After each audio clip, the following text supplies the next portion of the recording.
सारे विचार कहाँ प्रकट हो रहे हैं? आंसर नहीं दीजिएगा, क्योंकि इस प्रश्न का उत्तर तुरंत मन इमिडिएटली बोलेगा माइंड में है।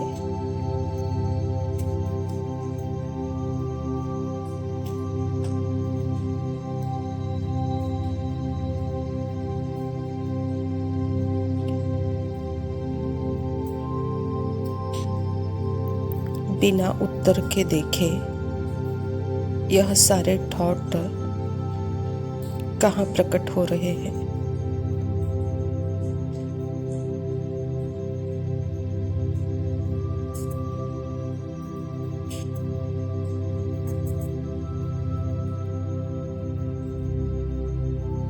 और यह भी देखे कि यह जो आवाजें सुनाई दे रही है, क्या यह सेम जगह से है?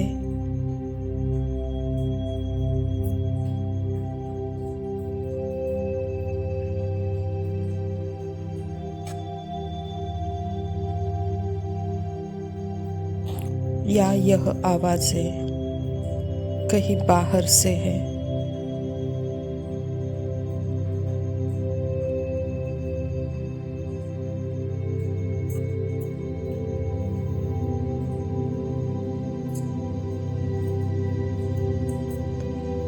आवाज बाहर है और थॉट अंदर है।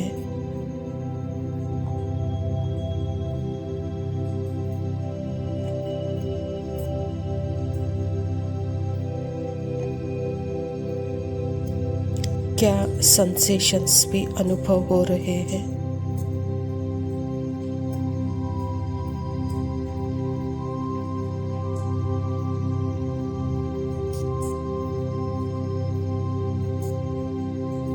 यह सेंसेशंस भी सेम जगह से ही प्रकट हो रहे हैं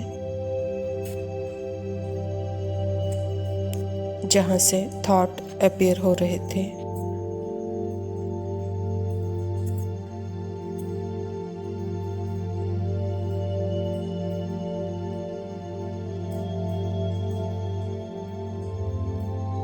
क्योंकि कोई तो मीडियम होगा ना, हर चीज किसी मीडियम में ही अपीयर होती है।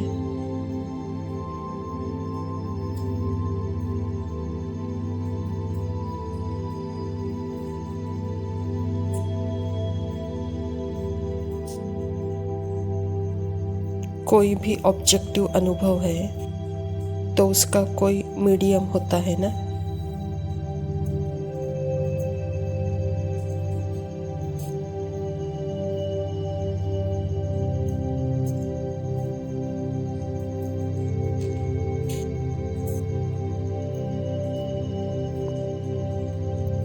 जैसे यह कुर्सी है तो कोई मीडियम है।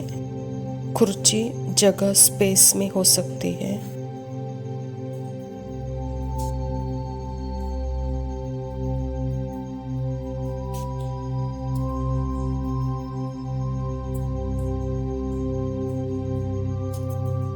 वैसे ही पुस्तक के जो शब्द हैं वह पेज पर प्रकट होते हैं। बिना पेज के वह शब्द अपीयर हो नहीं सकते।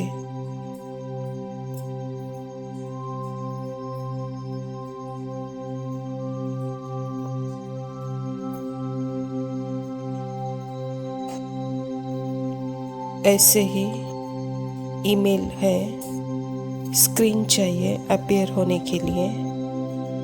बिना स्क्रीन के ईमेल कहाँ अपीयर होता है?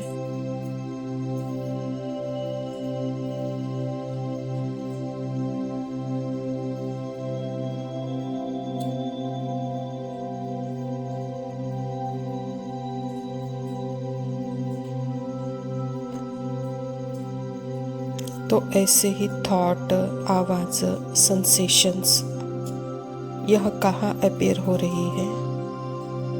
कोई तो मीडियम होगा।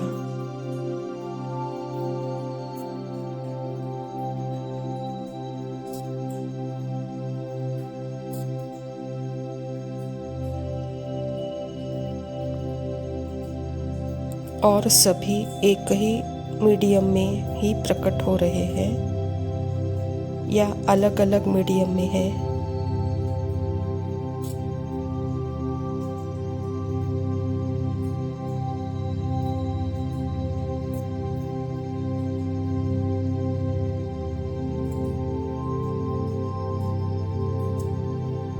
जैसे आवाज़ कानों से प्रकट हो रही है, साइड आंखों से प्रकट हो रही है।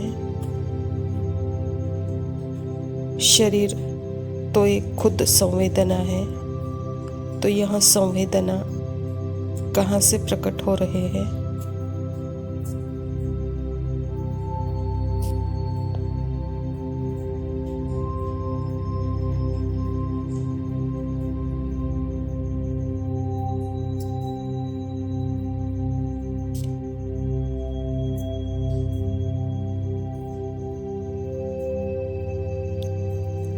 थॉट्स, आवाज़ें और यह सेंसेशंस एक ही जगह से ही अपीयर हो रही है और वह मीडियम है अवेयरनेस।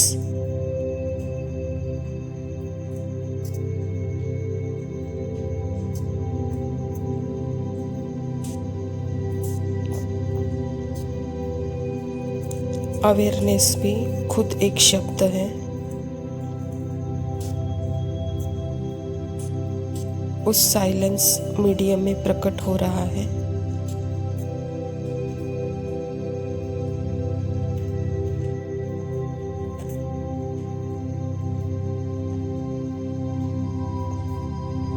साइलेंट भी एक शब्द ही है उस साइलेंटनेस मीडिएटर से प्रकट हो रहा है।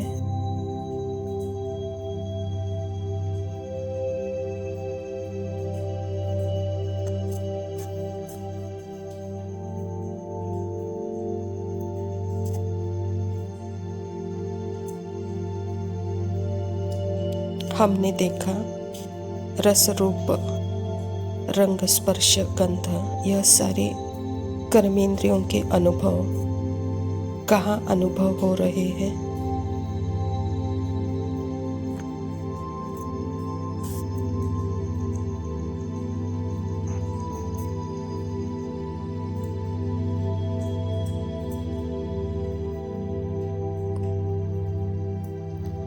सब कुछ एक ही जगह से अपीयर हो रही है, वह साइलेंट अवेयरनेस में।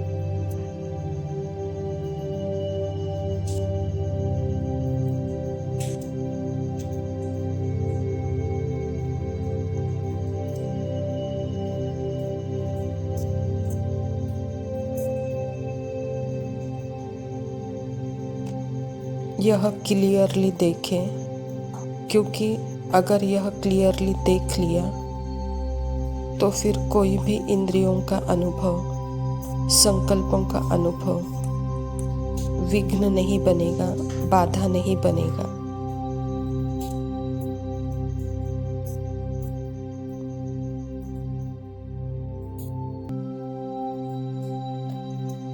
पर उसके थ्रू भी अवेयरनेस साइलेंट शाइन करेगी।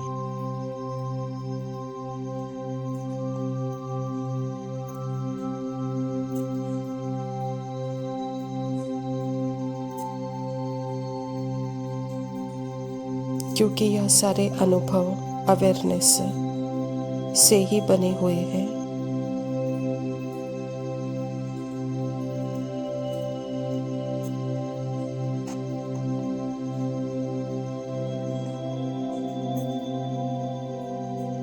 यह है सत्य, सभी का फाउंडेशन।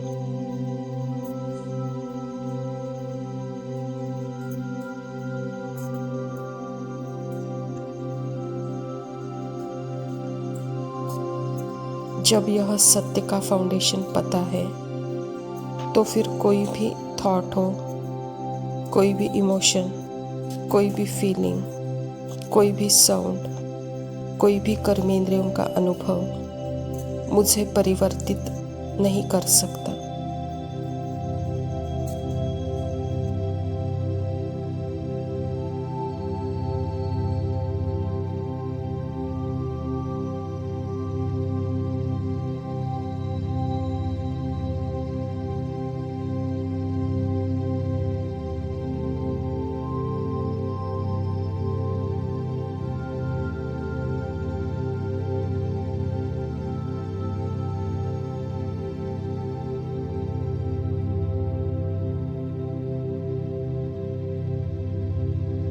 ओम शांति।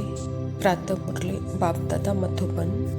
मीठे बच्चे, हर बात में योग बल से काम लो।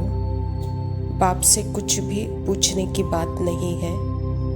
तुम ईश्वरीय संतान हो, इसीलिए कोई भी असुरी काम न करो।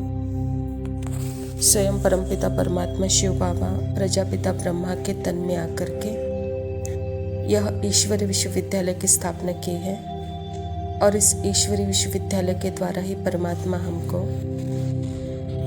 5 प्रकार के संस्कारों के बारे में बता रहे हैं। अनादि संस्कार, आदि संस्कार, पूज्य संस्कार, देव संस्कार और संगम युगे यह ब्राह्मण संस्कार।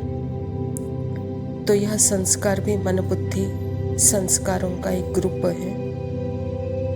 अगर वह मन बुद्धि संस्कार ही परमात्मा को समर्पण है तो वहाँ सदा ही हम अनादि आदि संस्कारों में हैं और सदा ही परमात्मा के जो भी थॉट है, जो भी विचार है, वह स्पष्ट हम कैच हो सकते हैं।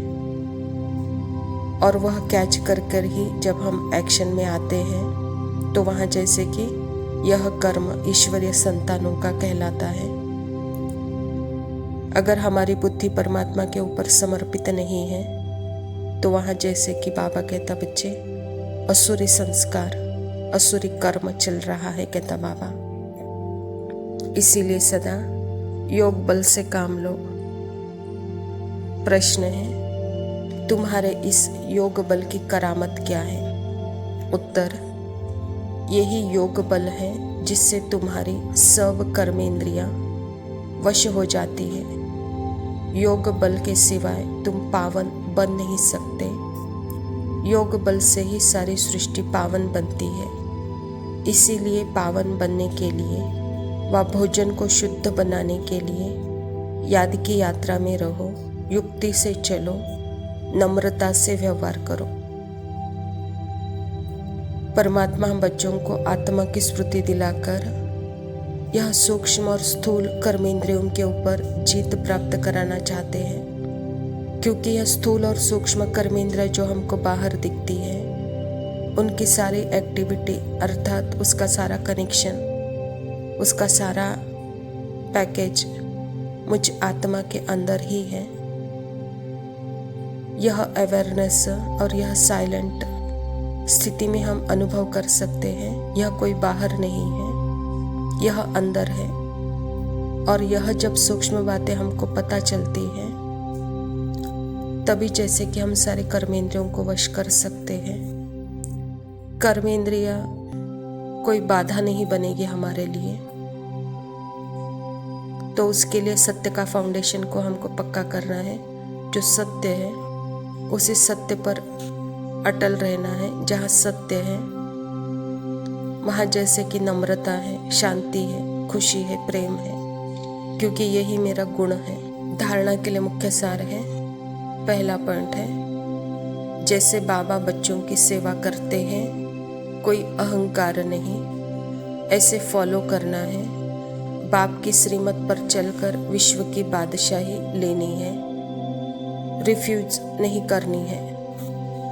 बाबा कहता बच्चे, आप स्मृति में रहकर जो कुछ भी करते हो तो वहाँ जैसे कि निरअहंकारीपना है, निर्विकारीपना है। और यह मैंपन जब आता है तो वहाँ अहंकार आता है। और अहंकारी व्यक्ति जैसे कि रावण है, वह काम क्रोध लोभ मोह के वश है। तो इसीलिए सदा बाप के श्रीमत पर चलकर निरअहंकारी, निराकारी, निर्विकारी स्थिति से फॉलो फादर करते सेवा करो। दूसरा पॉइंट है, बापों का बाप, पतियों का पति जो सबसे ऊंच है, बिलेवेट है, उस पर जीते जी न्योछावर होना है। ज्ञान चिता पर बैठना है। कभी भूले चुके भी बाप को भूल उल्टा काम नहीं करना है। 5000 वर्ष के बाद सारे कल्प में एक ही बार परमात्मा का सृष्टि पर आना होता है और अपना परिचय वह खुद ही हम बच्चों को देते हैं। निराकारी पिता साकार शरीर में वाणी के परे की स्थिति में रहते वाणी में आते हैं, शब्दों में आते हैं, थॉट को यूज़ करते हैं और हम बच्चों को अपना परिचय देते हैं कि मैं आपका बाप, पति, पिता, शिक्षक, गुरु सब कुछ हूँ। तो जब आत्मा इसको समझती है, परिचय को अनुभव करती है, तभी आत्मा अपने आप को परमात्मा पिता पर न्योछावर कर सकती है। और जब तक परमात्मा पिता पर हम न्योछावर नहीं करते, तब तक स्वयं की स्मृति में हम नहीं रहते और हम सदा उल्टे ही लटके रहते, उल्टा ही काम करते रहते। अगर मुझे सुलटा बनना है तो सदा हमको पिता को आगे करना है। जब पिता को हम आगे करते हैं तो जैसे कि सुलटे हैं। वरदान है, खुशियों के अखूट खजानों से भरपूर सदा बेफिक्र बादशाह भव। बाबा कहता खुशियों के सागर द्वारा रोज खुशी का अखूट खजाना मिलता है। इसीलिए किसी भी परिस्थिति में खुशी गायब नहीं हो सकती, किसी भी बात का फिक्र हो नहीं सकता। ऐसे नहीं प्रॉपर्टी का क्या होगा, परिवार का क्या होगा, परिवर्तन ही होगा ना। पुरानी दुनिया में कितना भी श्रेष्ठ हो, लेकिन है तो सब पुराना ही है ना। इसीलिए बेफिक्र बन गए। जो होगा अच्छा होगा। ब्राह्मणों के लिए सब कुछ अच्छा है, कुछ भी बुरा नहीं है। आपके पास यह ऐसी बादशाही है जिसे कोई भी छीन नहीं सकता। परमात्मा पिता हम बच्चों को सारा ज्ञान देकर, ज्ञान की अनुभूति कराकर हमको बेफिक्र बादशाह बना दिए हैं। बाबा कहता मैं आपको ऐसे खजाने दिए हूँ जिससे परिस्थिति गायब हो सकती है, लेकिन आपकी खुशी गायब नहीं हो सकती। जो भी फिक्र आते हैं, बाबा कहता यह है ही पुरानी दुनिया। जो भी प्रॉपर्टी है, पैसा है ही पुराना और यह परिवर्तन होने वाला है। आज हमारा है तो कल किसी और का होगा, यह तो सत्य है। इसीलिए जो पुराना है वो गया, वह और भी अच्छा कहता बाबा। इसीलिए सदा बेफिक्र होकर जो होगा अच्छा होगा और अच्छे ते अच्छा होगा, इस स्थिति में रहो। यही स्थिति बादशाही स्थिति है।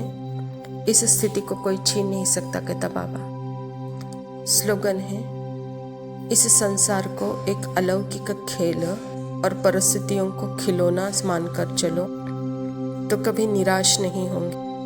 अच्छा मीठे मीठे सिकिला दे बच्चों प्रति माता पिता बाप दादा का याद प्यार और गुड मॉर्निंग। रूहानी बाप के रूहानी बच्चों को नमस्ते। हम रूहानी बच्चों की रूहानी माता पिता बाप दादा को याद प्यार और नमस्ते। के द्वार अमृत वेला भट्टी से वैराग्य के पुष्प खिले, जीवन में खुशहाली आई, श्रेष्ठ स्थिति सौगात में मिली।